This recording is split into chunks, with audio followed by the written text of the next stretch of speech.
And so I was like, I'm going to buy a laptop. And I was just like, the thought of buying a laptop just destroyed my mind.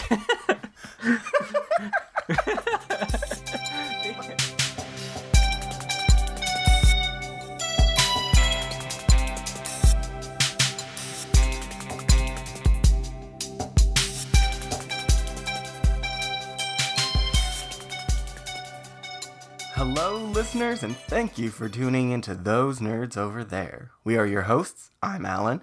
And I'm Sal. This is an enthusiast podcast centered around celebrating and discussing nerd culture, whether it be things that are new and upcoming or just a part of our day-to-day lives. And we've just hit a milestone of 20 episodes. Yay! How does it feel?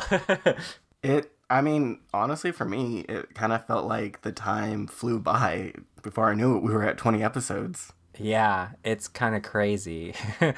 Like, is it going to be the same thing when we hit 50 episodes? Like, I can't even imagine. What would that even be 50 episodes from now? Where would we be? Yeah, so it's very exciting. But we wouldn't have made it this far without you listeners. Thank you so much for sticking with us. 20 episodes. We love you guys. Yes, thank you. And let's get into our nerd question. For those new listeners, this is what we like to call the nut jar. It is a jar I emptied of its nuts and now is filled with listener-submitted questions. These are really cool, kind of nerd-themed questions. Gets us thinking. Let's see what we get. Questions. I really hope there's no more of ones I wrote in here now. I've noticed we haven't had you or Forrest. Okay. Famous last words? No, this one is from my roommate Madison. She's lovely. Her Twitter is at Maddie Dozer, MADIDOSER. She actually has recently been posting latte art on her Instagram, which is at Midnight Trist. That's TRIST at the end. But she asks... Yes? Wait, did you say... Wait, what kind of art? Latte art? Oh, latte art. That's cool. I need to check that out. Yeah. She's a barista by trade. Nice. But Madison asks, Star Wars, old versus newer? Oh, geez. Oh, man. So this is kind of hilarious because we have you, right? Hello. Because I know you've only seen the most recent ones. Yep. And then you have me, who very much dislikes old movies.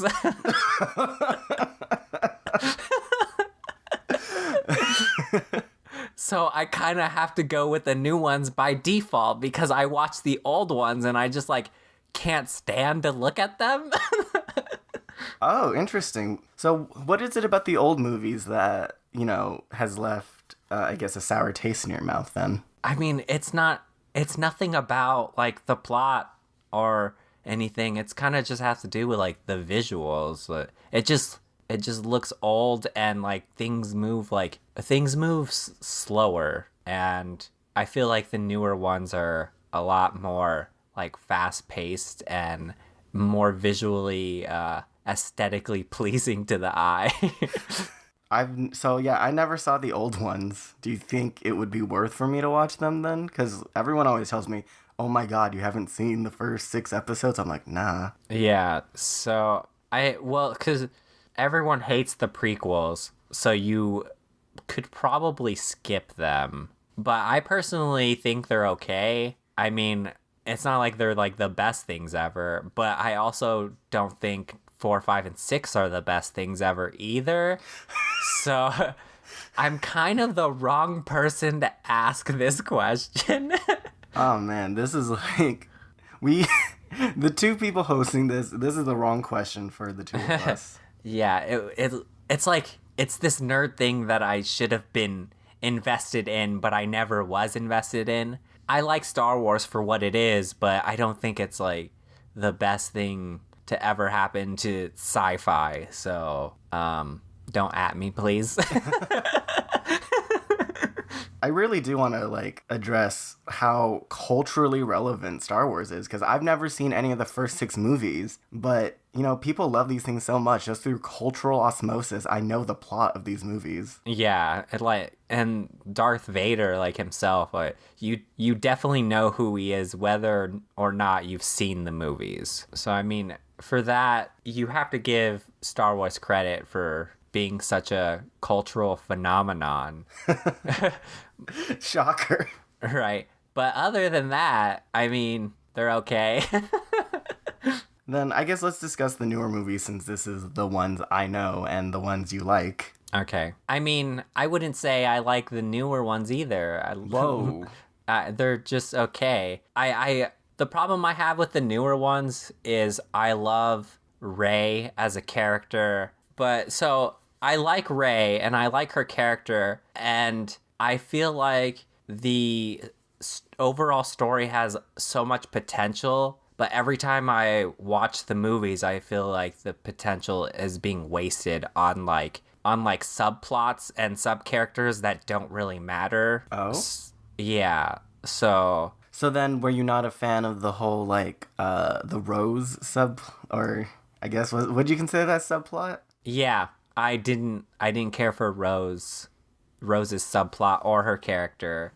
And I feel like Finn is kind of a wasted character because I feel like he had a lot of potential and it's kind of just went nowhere.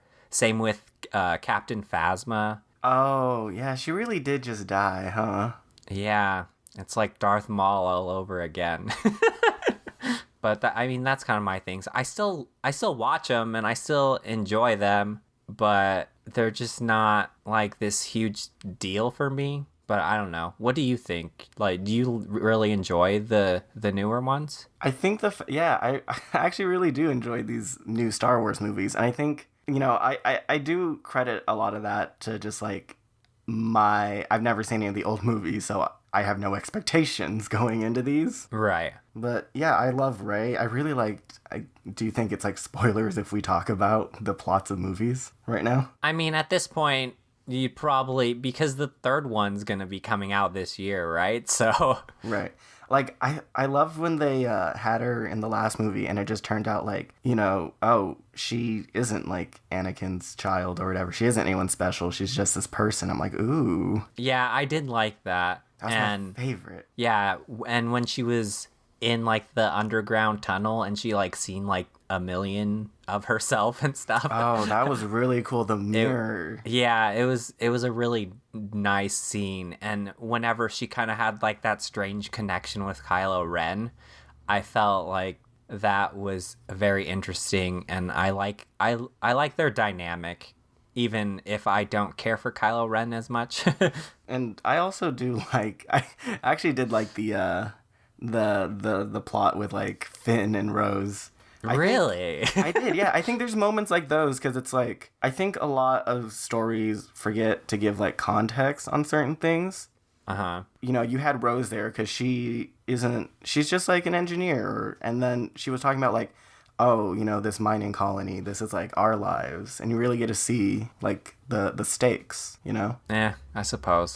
Like, let me connect this to another sci-fi problem I had with another plot line, because I've been playing Destiny again, and they, you know, games are power fantasies and whatnot, but the plot, I think they don't really give enough context of just like you and the rest of humanity are really at the brink of extinction, because you never feel like it. Okay. And I think moments with like the Rose subplot give context to, you know, the backdrop a little more. Ah, I see.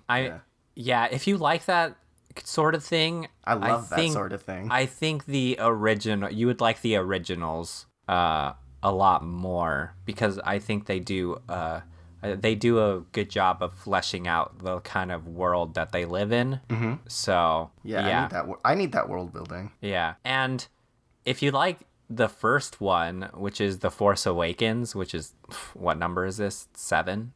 Yeah.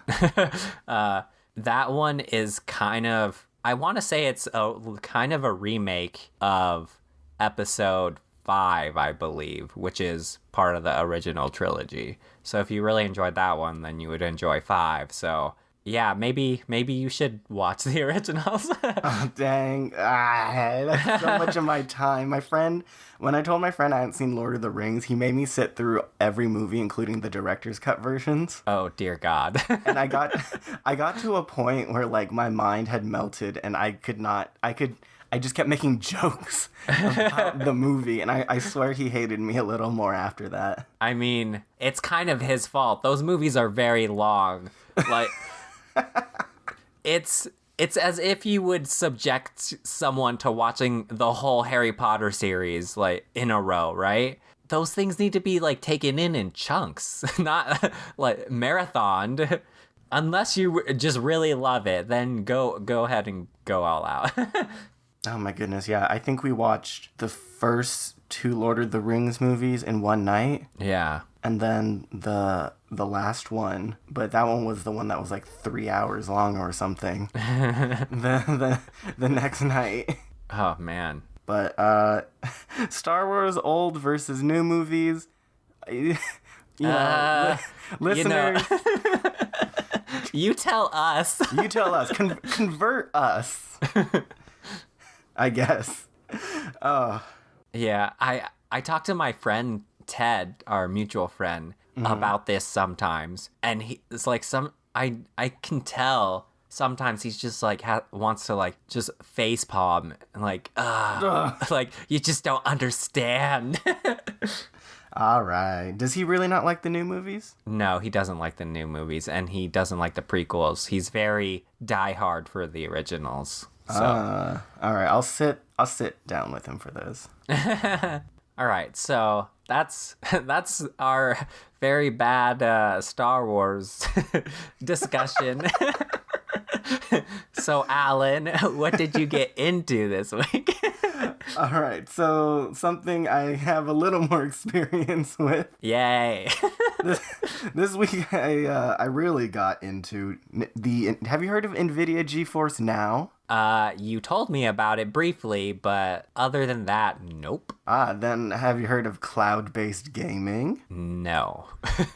Well, let me tell you a little more about Nvidia's new program that they've started. All right, let me at it. All right, so this was something they announced during the Consumer Electronics Show in 2017. And what it is have you ever thought like, hey, what if I could play a game on my computer that's being hosted on another computer? No. Never once thought about that. Okay, well, now I've been, it's been incepted into your mind. Perfect. It's all you can think about now. Well, Nvidia started their own cloud-based gaming, and they made it, a free open beta for like us, computer users. They already had a version before, but it became open beta for Mac users, October 2017, but me and you, Windows users, we got it in January 2018. It's been well over a year since it's been out. I just got into the open beta because the joining process involves signing up for a waitlist. I just got in about 3 weeks ago. Oh. Yeah. So you've been using it for 3 weeks, or you just now realize you got in? No, I have been using it. Well, okay, so I got in 3 weeks ago, but, horrible me. I sat on the access code for like 2 weeks. Yeah, that's how I was when I got into the Magic beta. I'm terrible. But, okay, I'm in, and oh my goodness, like, I think, the wait was totally worth it. I have, in these past 5 years I don't have a gaming PC at all. I don't even have anything powerful to do basic editing anymore. Right. There's no future proofing. But, what I've been able to just go back and play games. I never, I thought I would have to wait several years to build a gaming PC to play again. I've been playing Destiny 2, Dota 2. I've been able to play Overwatch again since that stopped working a while ago. But even like this small laptop I have, I'm now able to play things as crazy as Monster Hunter World and now Final Fantasy 15. Something I've been waiting. Oh, snap. Yeah. Dude, this technology is crazy. I think future. But, I think that's one of the hardest part about getting into gaming, right? It's that hardware limitation that you have to bypass. Yeah, that's why people like buy consoles, right? Oh, yeah, that is, huh? The only requirement you need for this is just an, Ethernet connection. You need good internet, basically. But I think we're getting into a point where that's not too difficult to come by. Yeah, not as difficult as it used to be, definitely. So I joined the open beta, and right now there's what I think 3-month wait list. At least that's how long some of my friends are taking to get in. There's no announced end date, and the open beta is currently free. It's completely free. They've said it's going to be free until the end of the beta. Nice. They didn't announce what the price is going to be, but, from the, a bit of research, I saw that there's another cloud-based one called Vortex. They just charge $10 a month. I think, Okay. yeah. I don't know what PlayStation Now charges, but PlayStation has their own cloud-based gaming service. You can play old PlayStation games on your console or even on your computer, and you can stream some PlayStation 4 games straight to your PlayStation 4. I mean, $10, that definitely like pays for itself. Especially when you think about how expensive some gaming rigs are. Yeah, like I'm always I'm always spending money just to upgrade my computer, which man, that's so much money, and if you could just, pay this small monthly fee. We sound like such shills right now. But let me keep shilling then. I haven't had any like real problems with the service quite yet. You would think streaming these big games might give me some connection issues, and I really haven't had any. Nice. Especially in this house where I share the internet with 4 other people. Right. And the only real problem I've had was a login issue, but that was really like they had a server issue the other day, and a lot of people are having this problem. That's, okay. The first time I've had a problem since using the thing, yeah. I mean, and it's still in beta, so. Oh, yeah. Just, there are these moments, right, where if you think about it, you really are looking at the future. At least that's how I'm feeling. I'm sitting...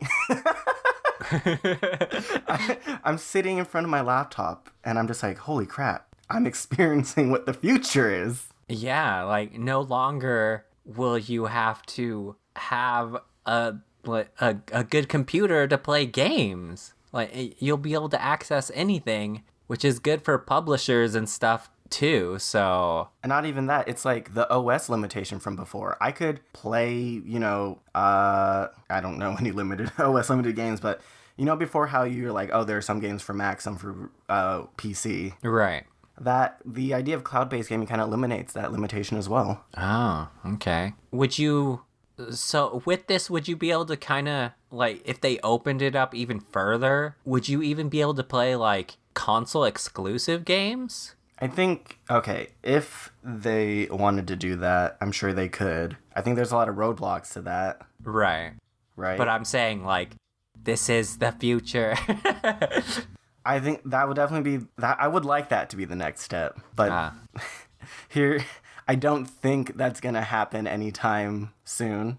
Of course, I didn't think cloud-based gaming was gonna happen anytime soon, but there, company contract issues, like for example, Nvidia GeForce Now doesn't have Apex on it because apparently from a few little readings I did, EA is planning their own cloud-based gaming service too. Yeah, so. Dang competition. Yes, I don't think a console to PC is going to be as easy. I think that would probably go through like Sony or whatever Nintendo owns the console. Yeah, well, I guess I could dream. Technology is crazy, right? I didn't think we'd get this, and now we have this. Have you seen those foldable phones? Oh my goodness, yeah. I'm just like, why? Also, they're so expensive. Right? But it's like, it's kind of that thing where no one thought, like, this kind of thing was, like, possible. Or, it's like, I never thought I wanted this until it, like, came out, and it's a... do you want a foldable phone? I mean, I didn't at first, but I kind of looked at it, and I'm kind of impressed now. So oh wow. Yeah. So it's these things where they're just pushing the limitations of what technology can do that you didn't even think possible. And now you're like, oh my God. So, I mean, there you go. I'm sure it's perfectly within reason that we're going to just completely demolish the hardware barriers. There isn't going to be console and PC. They're just going to be games. So that sounds fantastic. Saving everyone's wallets one step at a time. Just accessibility. That's really making this the selling point for me. Yeah, and I think accessibility has kind of just been the selling point of so many things, technology wise. I want to do a quick tangent because, the thought of that, like, before you would have to flag down a taxi, right? And now you just call it on your phone. Yeah. And the other day I was thinking, it's like, wow, you know how we have color associations of, like, taxis are yellow, right? Uh-huh. But that's, like, disappearing now that Uber and Lyft are, like, growing more popular. Or at least I feel like that's gonna disappear. Oh, yeah. But, I mean, then we just, like, grow an association with these new things, so, Yeah, I don't think it's a bad thing. It's just kind of wild for me to think, but... Tangent over. Hashtag shower thoughts. Nvidia GeForce Now. Cloud-based gaming. Sal, I think you should go sign up for it. I think everyone should at least, like, give it a try and experience, like, the quote-unquote future. Right. I mean, the problem for me right now is I don't technically need it. My computer can run any game right now, so... But what about that laptop you're getting? Oh, snap, you're right. This... That's so funny because I was talking about the whole laptop thing and how I wanted a nice laptop. And one of the things was, man, I need to get a decent laptop with a good graphics card. I don't need that anymore. My mind is blown. Sal, before we get into what got you excited, listeners, we're going to put a quick promo here for Livestream for the Cure. It's a charity live stream being hosted by the Epic Film Guys, but I'll let you guys hear it from their mouths. Justin, can you believe it's almost time? Time for what? The 2019 live stream for the Cure. This is our third year hosting this amazing event with every single cent going toward cancer research. The Cancer Research Institute funds research into immunotherapy to create a future immune to all forms of cancer. And this amazing nonprofit organization is rated over 92% by charitynavigator.org and puts 88 cents of every dollar toward cancer research. Last year, thanks to an amazing team of collaborators, fans, supporters, and listeners, we raised over $5,000 in 30 hours on the air. And this year, with your help, we're going for our biggest goal yet. Tune in May 17th to the 19th on twitch.tv/epicfilmguys for 40 hours of amazing content as we try to reach $7,500. And for more information or to find out how you can become a part of the event, please visit www.livestreamforthecure.com. Together, we can make a difference.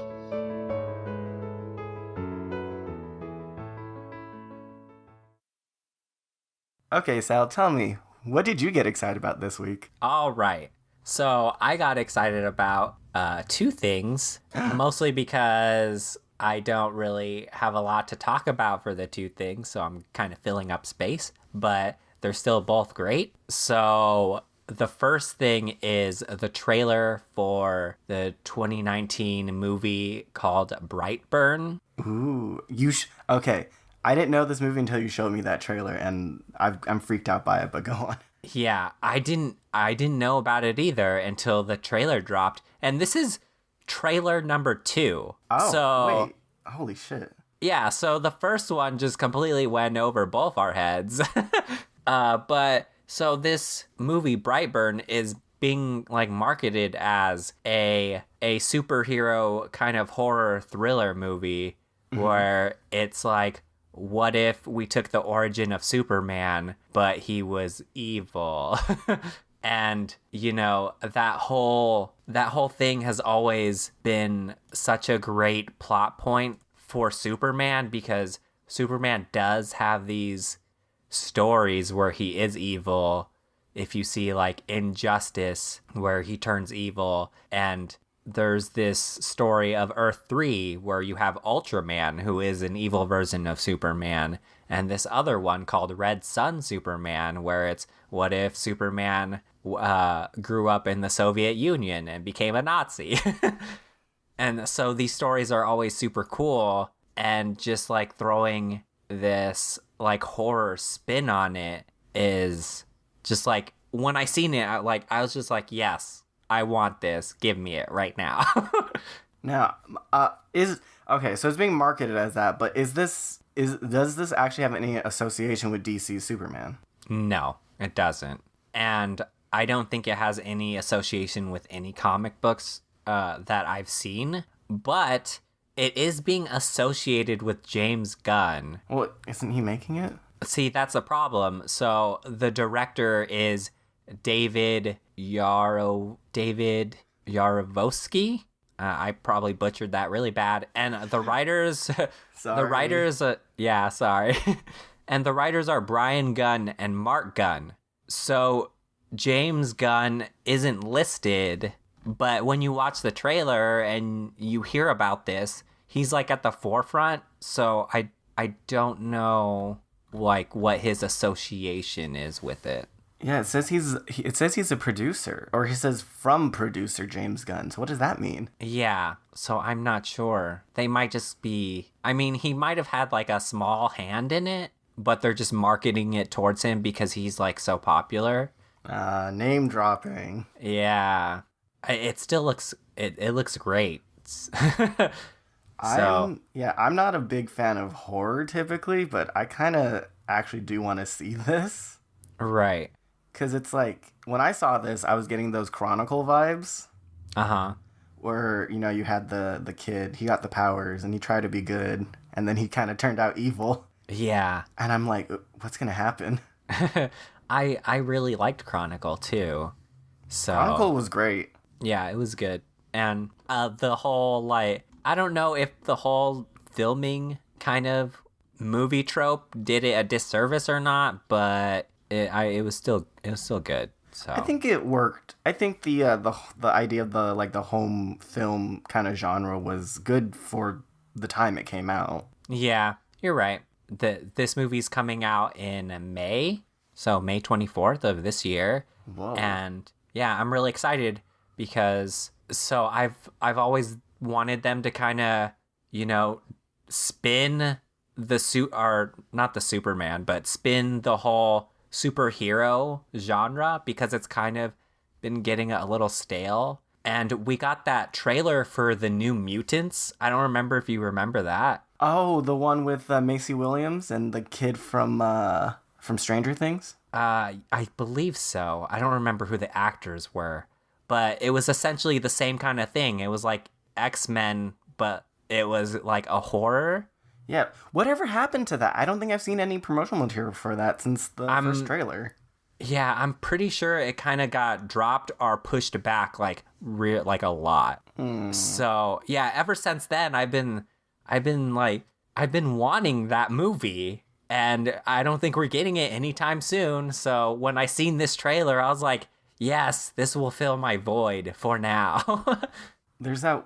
I want to address one scene from the trailer that like really messed me up something good. And it was that scene where that lady's pulling after the light bulb explodes on her. Oh, yeah. And then you see her pull the glass shard from her eye. I'm like, oh my God. Right. There's something about eye stuff that is just like not kosher. Yeah, that's just like not something you want to see. So yeah, that's the first thing I got excited about. The movie's called Brightburn. You can watch the trailer on YouTube or wherever you find your trailers. We also posted it. We also posted it in our Discord, so you can go check it out there too in our movies tab. Yeah. Self-plug. Shameless. But so the other thing I got excited about, which is arguably my main topic, it is an anime called Kaguya-sama, Love is War. So So, Alan, have you heard of this anime? No, Sal, I can't. I have not heard of this anime. Oh, okay. I can't imagine what kind of spell I would be under to form this concatenation of words into my Google search. Well, so it's a popular anime right now. So, you know, if that helps. And Of course it is. and I think in past episodes, me and Kazel actually brought it up. What? But that's beside the point. So, Kaguya-sama Love is War is a romantic comedy anime produced by A1 Pictures, which, if you know anything about A1 Pictures, you already know the anime is gonna look fantastic. And it is written by Aka Akasaka, so I actually pretty sure I pronounced that one right. And The Nerd Podcast, where we can pronounce Japanese names better than English ones. right? So the anime is centered around these two characters, Kaguya and Miyuki, and they are these two characters that are part of the student council, and they really like each other, except they're too proud to admit their feelings, and they think that admitting their feelings to each other would be kind of like admitting defeat. And so the whole plot of the anime are these two very cunning, very like I don't want to say stupid, but they're like when it comes to love, they have no idea what they're doing, right? Clearly. And so the whole plot is they're trying to make the other person admit their feelings to each other, and to do so is to win. And so that's why it's called, you know, Love is War. And it's just this wacky comedy where they get themselves into these stupid situations, and yeah, I mean, it's great. It's so funny. Like, I have not laughed this hard since Konosuba. Ooh, So, that's high praise. yeah, very high praise, especially because, I mean, when an anime is marketed as, like, just comedy, I usually tend to skip it because I kind of like more serious anime.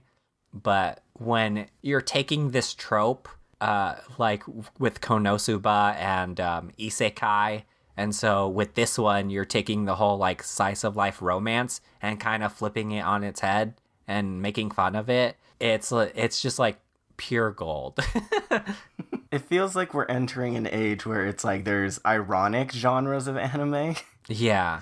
Everyone's just like taking these crazy things and flipping them. Like the one I've been watching was That Time I Got Reincarnated as a Slime. Ah, yes. Yeah, I'm just like, wow, this is what a strange era of anime we're flipping into. Yeah. Anime is becoming this powerhouse of a media. So yeah, that's the anime. And so the main characters, you know, Kaguya, Miyuki, so the whole thing is Kaguya is this very like prestigious character who comes from this family that has like a lot of wealth, and Miyuki is this guy that's poor. And the whole reason why he's in this like school is because he's the top of the class and he has the best grades, right? Mm-hmm. And so he kind of has this inferiority complex where if he admits that he loves her, then he's kind of giving into like her whole wealth and stuff.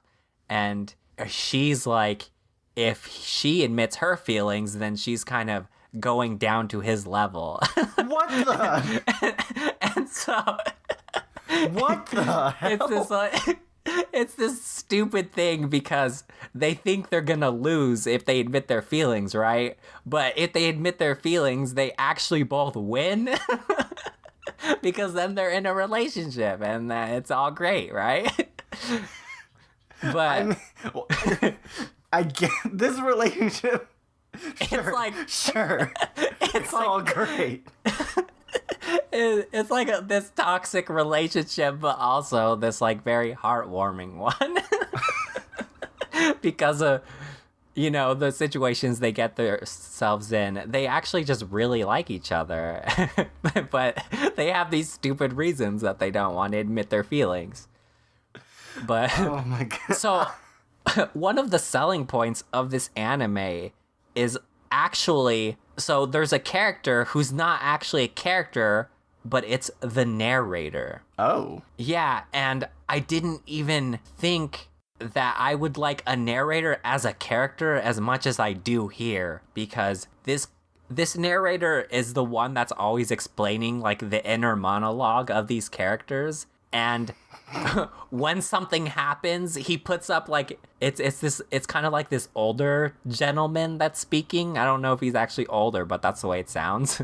And anytime like they get themselves in these situations, like this scoreboard comes up and he's like, will Oh this my person God. win? Or so it's, oh man, the narrator is so hilarious and he just makes the show. And I think more anime or TV shows in general should take on this whole like narrator approach, because it is done so solidly. There's a scoreboard.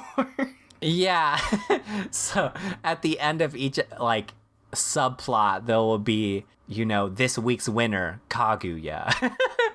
Oh my god. Or this week's winner, nobody won. Oh man, it's just you have to watch it. It is so hilarious because there's actually this moment where they're playing this game, and I don't even remember what the game is called, but I'm pretty sure it's like called Banned Words or something. Where do you know the game Headbands? A little. That's the one where you try to guess the word that's on your head, right? Yes. So it's very similar to that, but you write down a word and you give it to someone, and that's their banned word, and you're trying to make them say that word because they don't know what it is, and if they say that word, they're out, right? Mm-hmm. And so they're playing this game, and you just have this inner monologue of both of these characters trying to make the other person confess their feelings through these words. And it's just so hilarious because you also have this other character named Chika, who is like the comic relief of the show, even though like everyone in the show is funny, but she's supposed to be like this comic relief character, and she's just always like throwing a wrench in their plans. And she starts playing this game and making them lose the game instead of them trying to get them to say each other's word. And oh man, it's just so hilarious. And she starts rapping because she starts rapping because she's like, you think I'm gonna say my word, but I'm gonna do something you don't expect. So she starts rapping. So, what is this? It's so good. Was this adapted from some kind of light novel or something? It was adapted from a manga. Oh So- my goodness. Not a light novel, which is kind of hilarious because that's where these things usually come from. Yeah, these things. Where do you find these things? Crunchyroll. Okay. Quick So- Crunchyroll plug. Yeah, I every season of anime, I always go through like a list and pick out a couple shows and watch them. And this just happened to be one of those shows. And I watched the first episode and was just like, yes, I like all of this. And part of what makes this show so good is they do so much with so little. Like the whole show is these characters basically just talking in this room, right? Mm-hmm. Like that's the whole show. They're always in this room. They like barely ever leave the room or anything, and it's still like so hilarious that they're doing so much with what they have. So it's super good, and Oh yeah. it actually became so popular that on February 21st, they announced that they're doing a live action film for it. What? Yeah, it's gonna be Japanese though, so it's only airing in Japan. But But like, but still,